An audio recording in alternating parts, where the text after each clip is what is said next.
Ой. Доброе утро.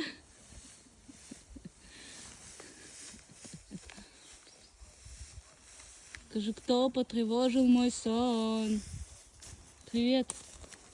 Где мой сладкий спал бы?